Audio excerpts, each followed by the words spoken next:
Bismillahirrahmanirrahim. Di video kali ini saya mau menceritakan kisah Sunan Kalijaga.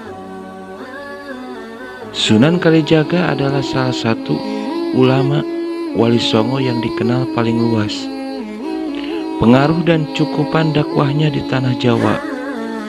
Sejarah hidup Sunan Kalijaga tidak semulus yang dibayangkan.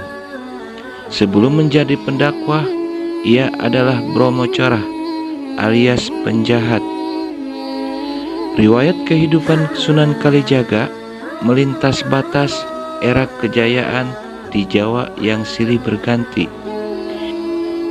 Ia menyaksikan perubahan sejak masa akhir kerajaan Majapahit, lalu Kesultanan Demak, Kesultanan Pajang, hingga awal Kesultanan Mataram Islam. Dilahirkan dengan nama Raden Said pada sekitar 1450 Masehi, Sunan Kalijaga merupakan putra Tumenggung Wilatikta, Bupati Tuban. Di masa mudanya, Raden Said dikenal dengan remaja nakal yang suka berjudi, minum minuman keras, mencuri, dan melakukan banyak perbuatan tercela. Hal ini membuat ayahnya yang merupakan bangsawan dan penguasa Tuban malu memiliki anak berandalan. Akibatnya Raden Said diusir dari rumah oleh orang tuanya. Kenakalan Raden Said justru menjadi-jadi. Ia menjadi bromocorah alias penjahat.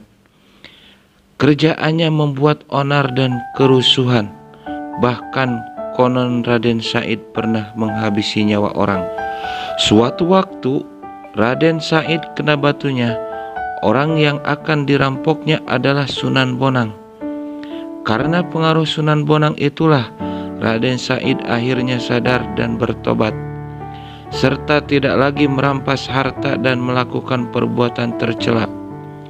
Sunan Bonang kemudian menjadi guru spiritual Raden Said. Selain belajar Islam kepada Sunan Bonang, Raden Said juga menekuni kesusastraan Jawa dan belajar mendalang. Kelak, pengetahuan seni dan budayanya inilah yang dijadikan sasaran dakwah Islam oleh Sunan Kalijaga, sehingga diterima oleh masyarakat setempat. Dakwah Raden Said dimulai di Cirebon, di desa Kalijaga, untuk mengislamkan penduduk Indramayu dan Pamanukan. Karena basis dakwahnya di desa Kalijaga, Raden Said kemudian dikenal dengan julukan Sunan Kalijaga. Sebagaimana Wali Songo yang lain, Sunan Kalijaga berdakwah dengan pendekatan seni dan budaya. Ia amat mahir mendalang dan menggelar pertunjukan wayang. Sebagai dalang, ia dikenal dengan julukan Ki Dalang Sidak Brangti, Ki Dalang Bengkok, Ki Dalang Kumendang, Ki Dalang Kumendung, atau Ki Unehan. Berbeda dengan pertunjukan wayang lainnya, Sunan Kalijaga tidak mematok tarif bagi yang ingin menyaksikan pertunjukan beliau, melainkan cukup dengan menyebut kalimosodo atau dua kalimat syahadat sebagai tiket masuknya. Dengan begitu, orang-orang yang menyaksikan pertunjukan wayang Sunan Kalijaga sudah masuk Islam.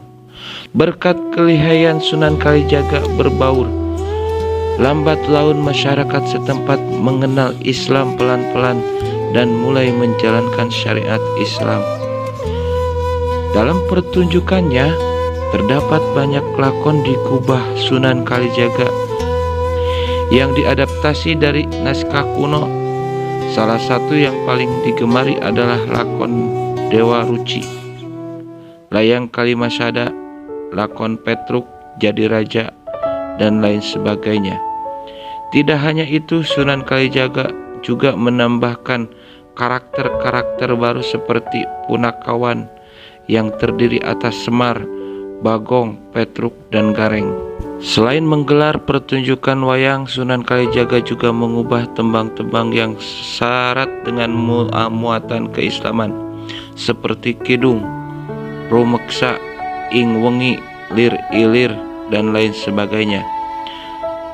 Dalam buku Atlas Wali Songo 2016, Agus Teo menuliskan bahwa selain sebagai dalang dan pengubah tambang, Sunan Kalijaga juga berkreasi sebagai seniman dan penari topeng, perancang pakaian, perajin alat-alat pertanian, hingga penasihat sultan dan kepala daerah di masa itu.